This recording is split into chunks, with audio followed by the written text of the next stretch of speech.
તો એવી માન્યતા છે કે કબીરજીએ દાંતણ કરીને પછી ત્યાં ખોડી દીધું અને એમાંથી વડલો થયો ને એટલો ઘેઘૂર થયો. પછી તો કબીર વડ એનું મૂળ થડ ક્યાં છે એ કોઈને ખબર ન પડે, આટલો એનો વિસ્તાર થયો. વાર લાગે પણ પછી વિસ્તાર થાય એ ગજબનો, એ લોંગ લાસ્ટ હોય.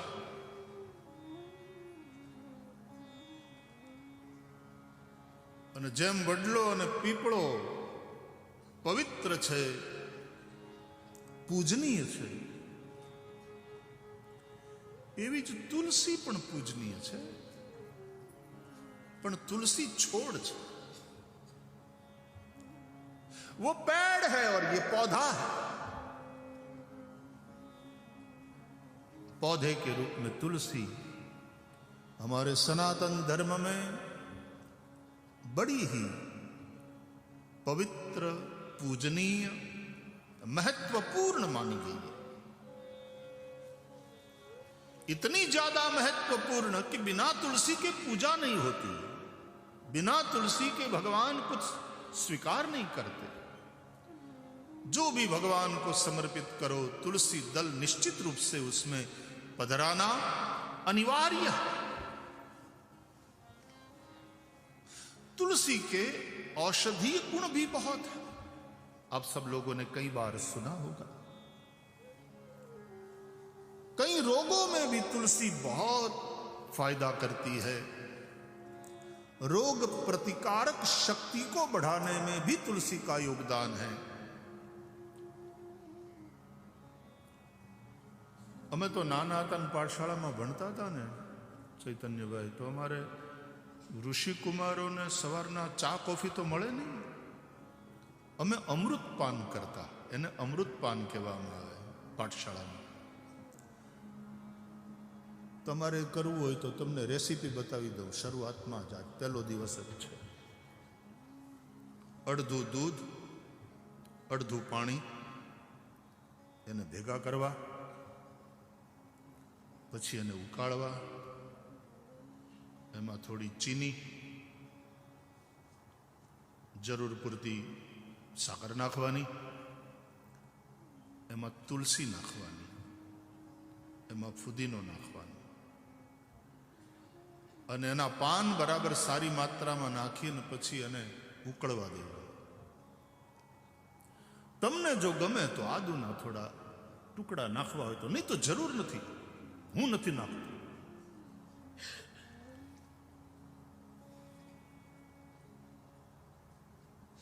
અને એ બધું ઉકળી જાય પછી એને ગાળી લેવાનું, જેમ તમે ચા ગાળો છો એમ.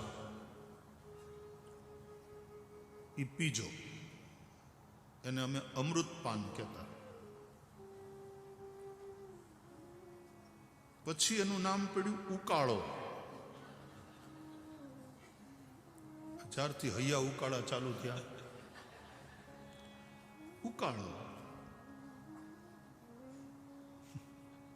આપણી ગુજરાતી ભાષા એવી છે ને એમ કે તમે હું ઉકાળ્યું, ત્યાં ગયા તા તમે, આટલી બધી મહેનત કરી, તમે શું ઉકાળ્યું?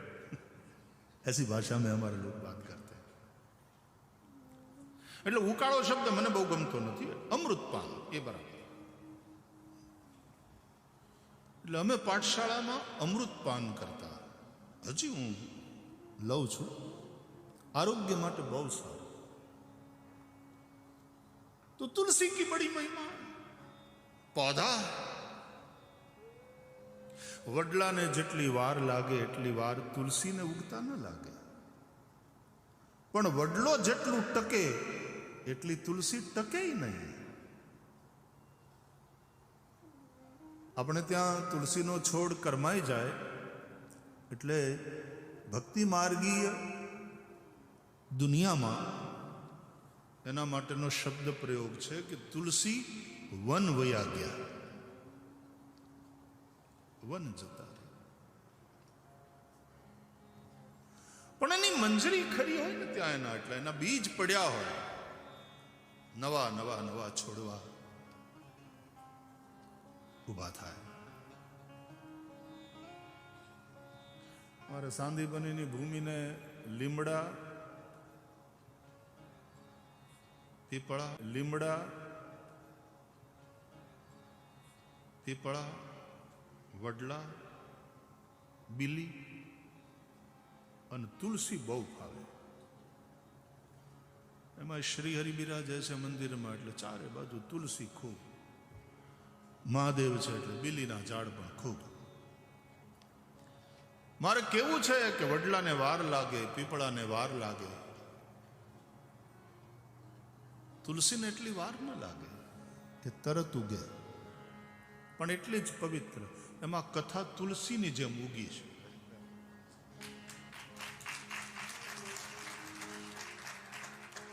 અચાનક 2.5 મહિના પહેલા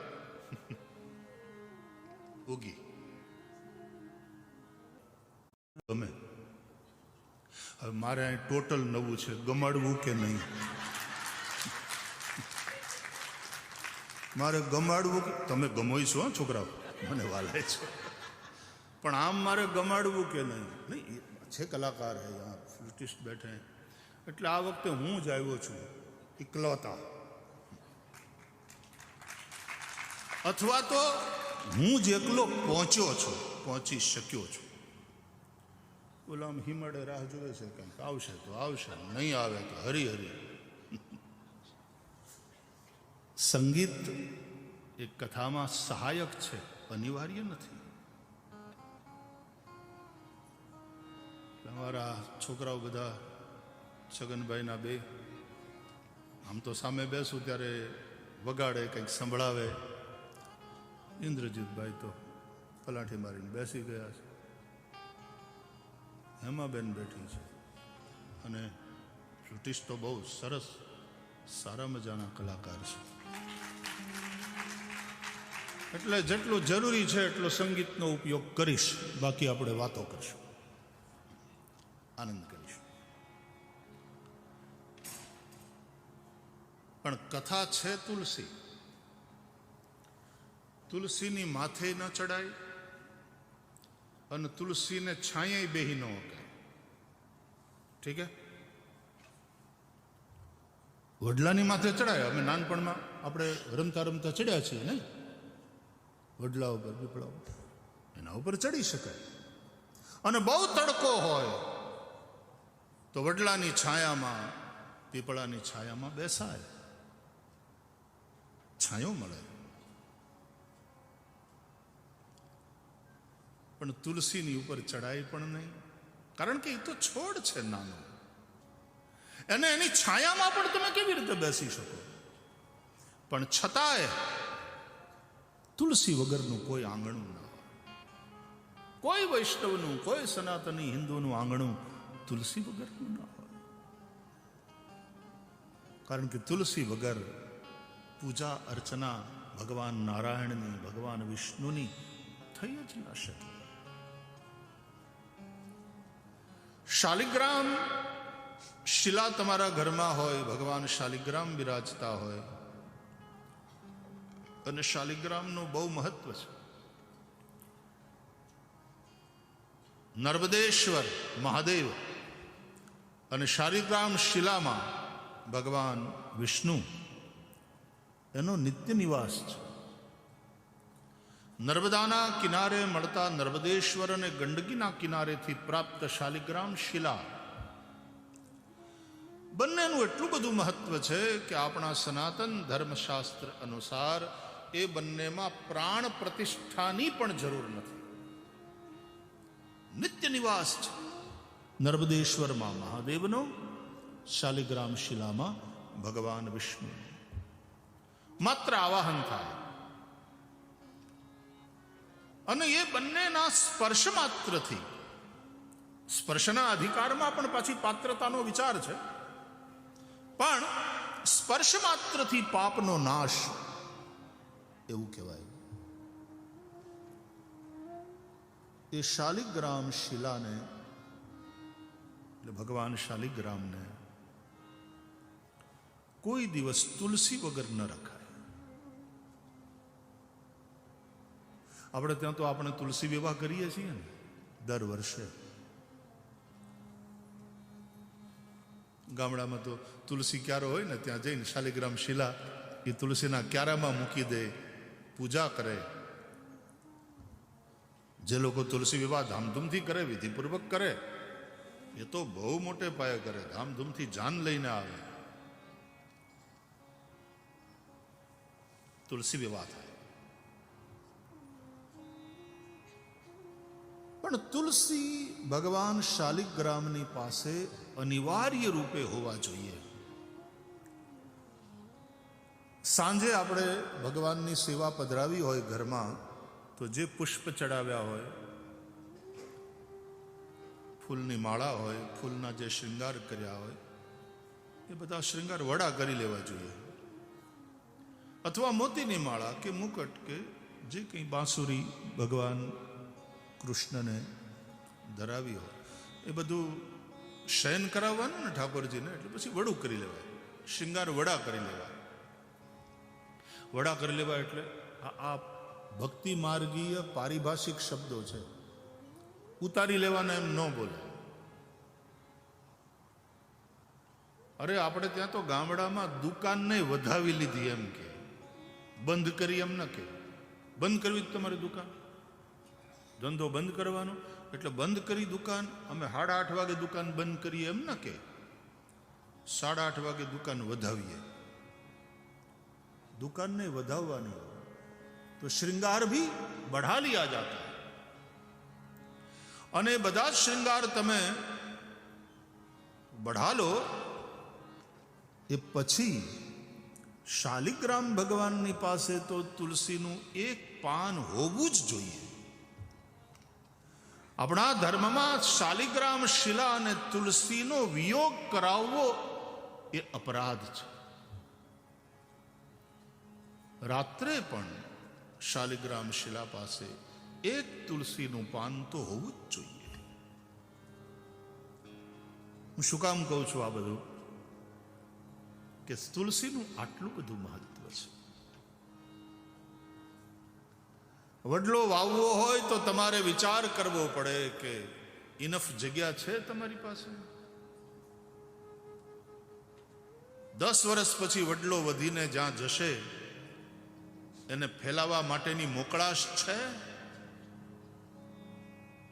એ વિચારીને વડલો વાવવો જોઈએ. બાકી વાવતી વખતે તો છોટા સહી હોતા,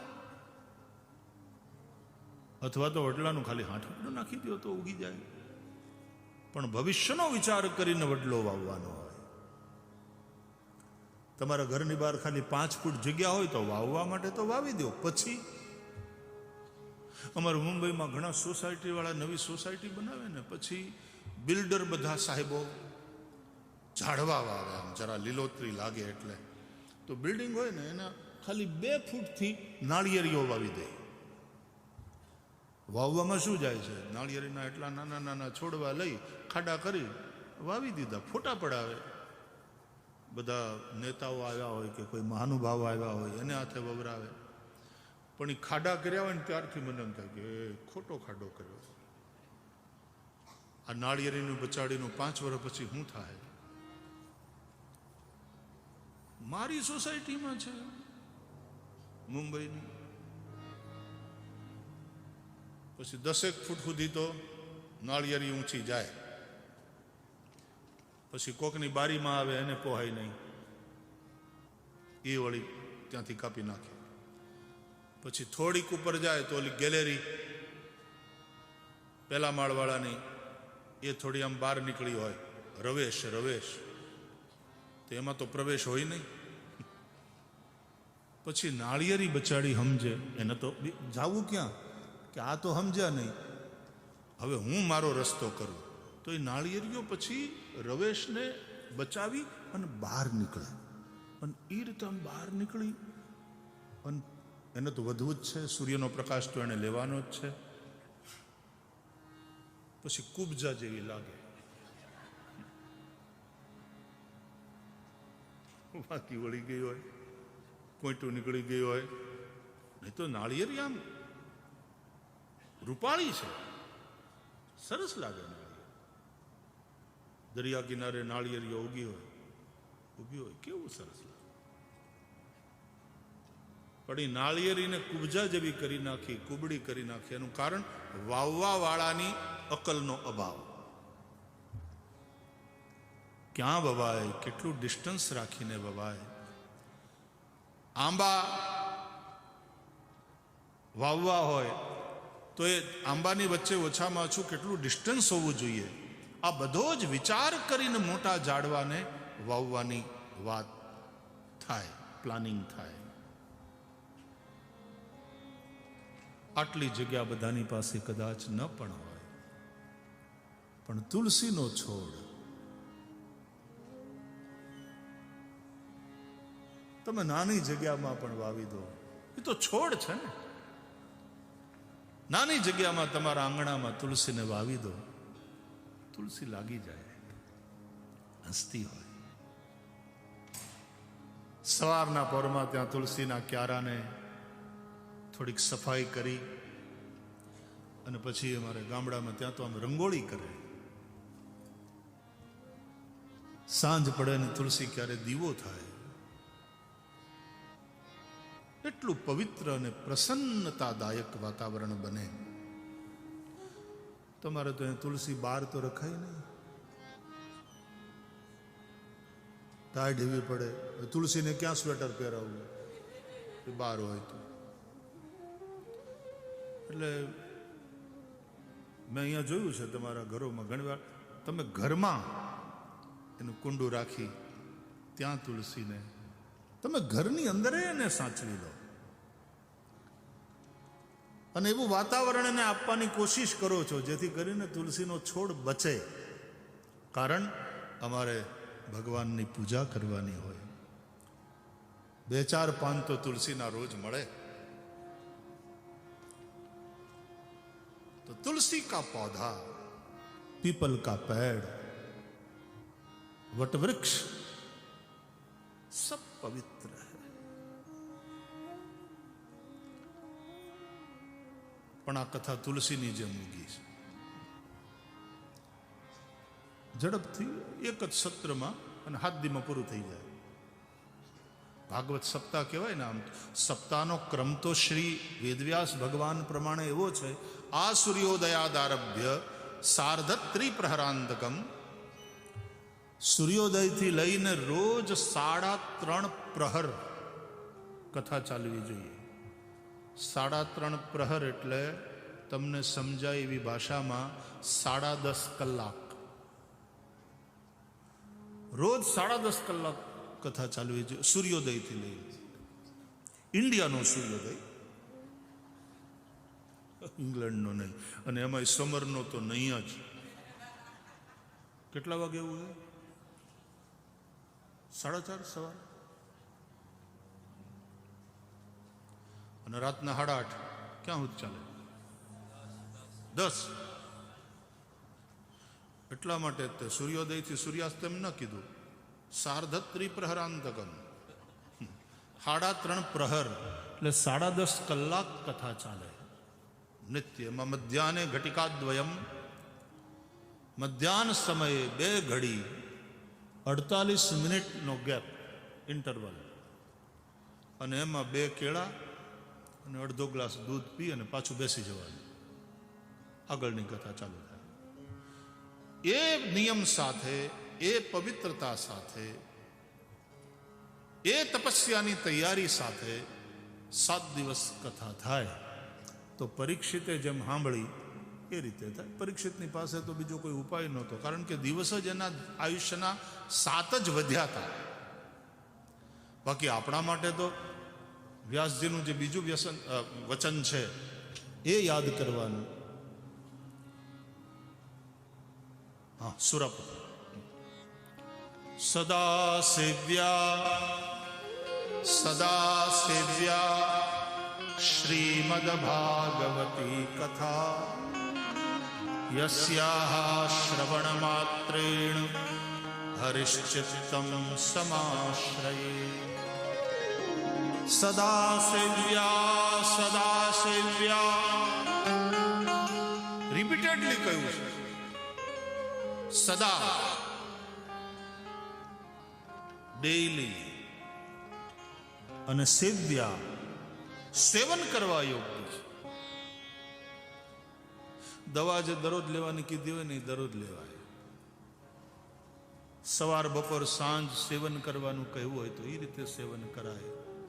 એના જે અનુપાન સાથે દવા લેવાની સૂચના આપી હોય વૈદ્યજીએ કે ડોક્ટરે, કે આ દૂધ સાથે લેવાની છે, કે આ પાણી સાથે લેવાની, કે આ જમ્યા પહેલા લેવાની, કે આ જમ્યા પછી ભૂખે પેટે નહીં લેતા, નહીં તો તકલીફ થશે. જે સૂચના આપવાની હોય તે મુજબ તે સમયે તેટલી વાર અને તે અનુપાન સાથે, અનુપાન એટલે જેની હારે લેવાની હોય એ, કે દૂધ સાથે લેવાની, કે આ મધ સાથે લેવાની. અમારા ઇન્ડિયામાં તો શરદી થાય ને ઉધરસ ને એવું બધું થાય ને પછી અમને ઉધરસમાં દવા લેવાની ગમતી, કારણ કે સીતોપલાદી લેવાનું કે ઘરવાળા સીતોપલાદી આપે અને પછી એ મધમાં સીતોપલાદીનો પાવડર નાખી આમ ઘોળી, એવી ચાટવાની મજા આવે. આપણને એમ થાય, ઉધરાને કહેવાનું મન થાય ભલે થઈ મારો બાપ, ભલે થઈ. બહુ સરસ લાગે સીતોપલાદી મધમાં. કેટલા લોકોએ ખાધું, કેટલા લોકોએ ચાટ્યું? બહુ ઓછા. તમે ગોળીઓ ખાઓ, ગોળીઓ ખાઓ. આ બધા આનંદ તમારા ભાગ્યમાં નથી. મધમાં સીતોપલાદી નાખી બરાબર એને ઘોળી અને પછી જે ચાટવાની મજા આવતી. અમે તો ઉલટાના દાદી માન પાસે ને માની પાસે પાછા માગતા હજી થોડું, કે મૂંગો રે એવી રીતે ન મળે. આ કઈ મીઠાઈ છે? દવા છે. આમ તો અન્ન માત્ર દવા છે. અન્નમ ઔષધમ ઉચ્યતે. ભૂખ એ રોગ છે અને અન્ન એ ભૂખરૂપી રોગને મટાડવાની ઔષધિ છે. અને એટલા માટે અન્નને પણ દવાની જેમ જ લેવાય. 2 ગોળી ખાવાની કીધી હોય 3 ગોળી ખવાય. એમ 2 રોટલી પેટ ભરાઈ જાય તો ત્રીજી કારણ વગરની જરૂરી ખરી? આ દુનિયામાં જેટલા માણસ ભૂખને કારણે નથી મર્યા ને એટલા ખાઈને મર્યા છે. હકીકત. ખાઈને વધારે મરે છે. કટાણે ખાય, જરૂર ન હોય તો એ ખાય. આપણે કોઈકને સારું લગાડવા માટે થઈને ખાઈએ અને આપણને ક્યાંક જોઈ જઈને સારું લાગે આપણી જીભને, એટલે આપણે જરૂર ન હોય તોય તૂટી પડીએ. એમ રોગ થાય. બાકી અન્ન ઔષધિ છે. ઔષધિની જેમ જો એનું સેવન કરીએ, ખાલી ભૂખરૂપી રોગ. આપણા ગામડામાં શું, ગામડાના માણસો આમ અભણ ભલે પણ ડાયા એટલા બધા. કેવું કેવું લખ્યું જો. આપો સુર આપો. આમ સામે જો એટલે સુર આપવાનો. ઓકે, હા, આપણે શીખવાનું છે. ઓલી નવી નવી વહુ આવી હોય ને, એ નવી વહુને પ્રેમ બહુ હોય એના ધણિયારે, પણ બચાડી સંકોચમાં હોય. પછી એના માટે નવું નવું વાતાવરણ હોય, નવા નવા લોકો હોય, હે ને, એટલે એને ઘણું બધું કરવું હોય પણ સંકોચ થાય વહુવટ. પછી સાસુ હોય ને બધાએ ધીમે ધીમે એને કમ્ફર્ટ ઝોન આપવાનો હોય કે બેટા જરાય સંકોચ નહીં રાખતી, તું તારે વગાડ. રાધે રાધે, શ્રી રાધે. એમ બેટા આપણે વગાડો, જરાય સંકોચ નહીં રાખો, બીવન નહીં, આનંદ કરો. એટલે મારી સામે જોવાનું, બરાબર? અને હું સામે જોઉં એનો મતલબ હવા ભરો.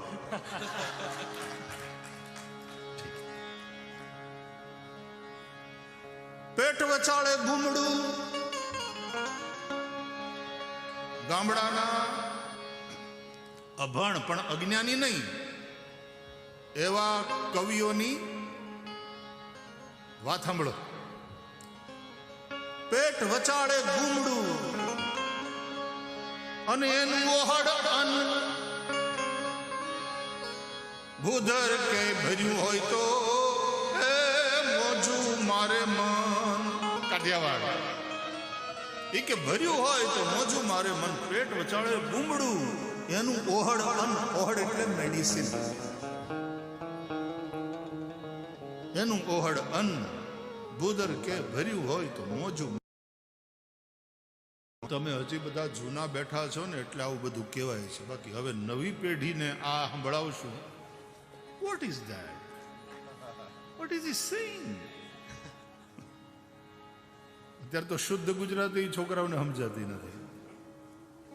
तो अन्न भी औषधि है, भगवान का नाम भी औषधि, राम नाम की औषधि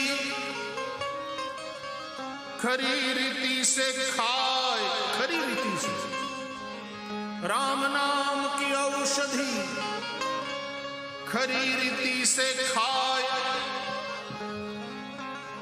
अंग पीड़ा उपजे नहीं, महारोग मटी जाए. ભગવાનનું નામ એ પણ ઔષધિ, અને આ ભાગવતની કથા એ પણ ઔષધિ, આ પણ મેડિસિન છે. રાજા પરીક્ષિત કહે છે ભવૌષધાત શ્રોત્ર મનોभिरामात. ये कथा क्या है? बोले भवरोग के लिए औषधि. એટલે આ ઔષધિનો તે નિયમ છે, એની માત્રા છે, એનું અનુપાન છે. આમ તો 3.5 પ્રહર એટલે 10.5 કલાક કથા રોજ ચાલે, અને એમ 7 દિવસ કથા થાય તો મૂળ કથા સાથે ક્યાંક ન્યાય થઈ શકે.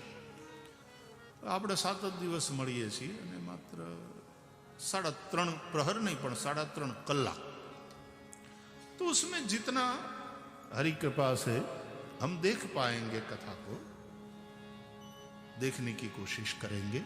श्रीमद् भागवत के आधार पर सात्विक तात्विक चर्चा करेंगे.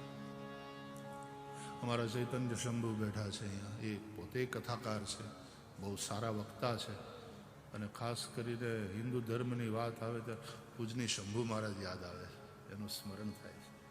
હે સિંહની જેમ ગરજતા હતા શંભુ મહારાજ સનાતનની સભાઓમાં.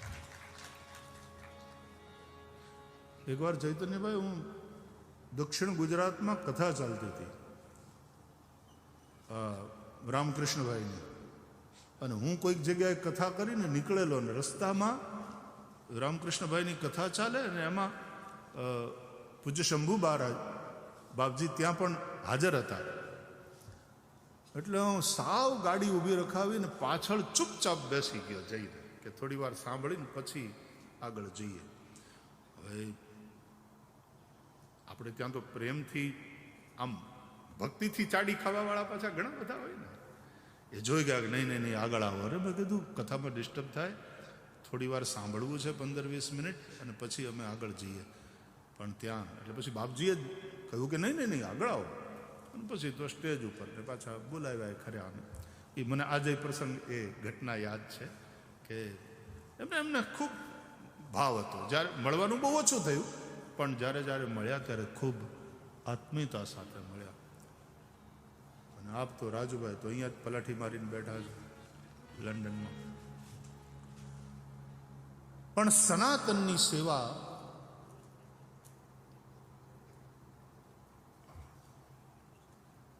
ખૂબ મર્યાદા સાથે, ખૂબ નિષ્ઠા સાથે અનેક મહાપુરુષોએ કરી.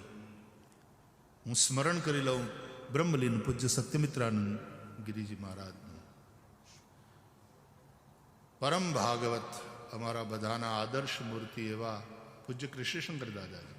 ડોંગરે બાપા તો નીકળ્યા નહોતા ભારત છોડીને ક્યાંય, પણ પૂજ્ય કૃષ્ણશંકર દાદાજી એમણે વિદેશોમાં ખૂબ પ્રચાર કર્યો, લોકોને ભાગવત તરફ વાળ્યા, અનુરાગી બનાવ્યા. પૂજ્ય મુરારી બાપુ રામાયણ લઈને આવ્યા, અને કેટલા યુવાનો રામકથા સાથે જોડાયા. તો પૂજ્ય સત્યમિત્રાનંદ ગિરિજી મહારાજને આ બધા મહાપુરુષો એ વખતથી વિદેશની ધરતીમાં આવી અને પ્રચાર એમણે શરૂ કર્યો. તમે સૌએ ભારતથી દૂર, હજારો માઇલ દૂર આફ્રિકામાં, પછી અહીંયા પણ મૂળિયા બહુ મજબૂતીથી ઊંડા ગયા છે સનાતનના આ ધરતીમાં પણ. એટલે સમયે લગાતાર કથાઓ, સત્સંગનું આયોજન કરતા રહો છો. મને જયંતિ બાપા કહેતા હતા, ખગરામ બાપા, કે મા કૃપા ફાઉન્ડેશન દ્વારા વર્ષની